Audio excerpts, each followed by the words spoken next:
Let's bring in Texas Republican Congressman Lance Gooden. Welcome, Congressman. You know, before all this stuff has happened in the news, the war, a lot of things have happened. It seemed like there was a lot of attention focused on this case with Joe Biden, and then now here we are. You're trying to bring attention back, but you're saying the investigation has not stopped. That's right, and I think what you were trying to think of to say was that we had a big speaker drama. A big speaker thing, thank you. Yes, that's what it was. The last 3 weeks, and we are back to business. Mike Johnson, our new speaker. There is not one member of the United States Congress that I have any more faith in to follow the Constitution and the law. He is such an honorable man and a good man. Even Democrats had good things to say about him. They do not agree with him on many issues, but they all agree that he is a good man and a very likable guy.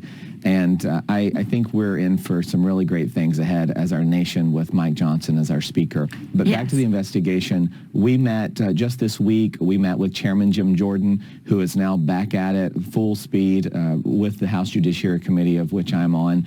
And we are making plans. We are working with James Comer's committee, House Oversight, and we've got lots of information coming in. We've got an interview with David Wise, the special prosecutor, in a few weeks. I think that will be very helpful. And as this ramps back up, I think the American people will see how thoughtful the process is, and very much unlike what the Democrats did to Donald Trump. Yeah, well, I can't imagine any more dots need to be connected, but I appreciate that you guys want to go through the process properly and make sure you come to the right conclusion. Certainly that President Trump was not afforded that kind of due process. But the latest that I've heard was this $200,000. This was right before the whole speakership thing and the war. The latest thing that had come out was this $200,000 payment that went from, I believe, Joe Biden's brother Jim to Joe Biden, and then I think he paid off his beach house with it. What's going on with that?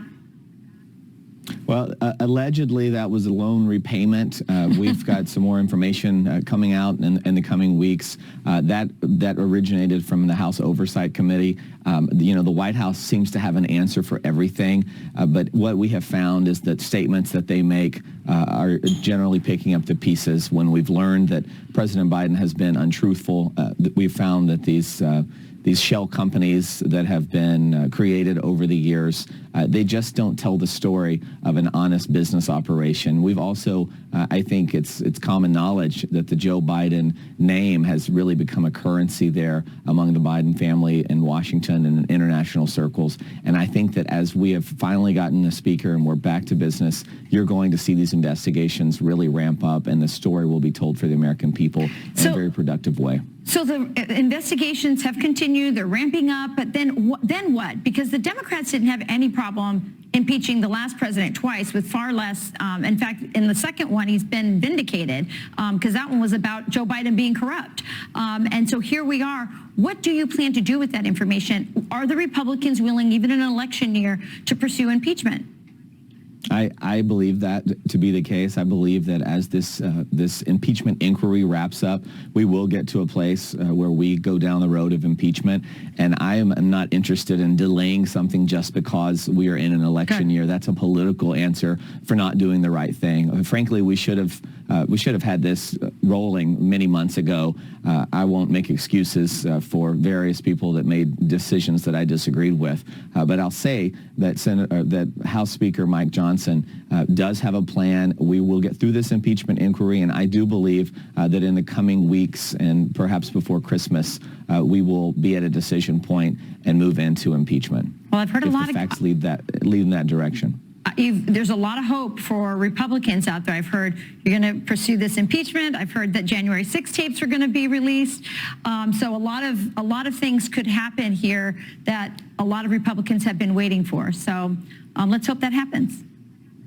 I'm right there with you, and I have full confidence in Speaker Johnson. All right. Well, we'll see. Thank you so much, Congressman. Appreciate you joining us.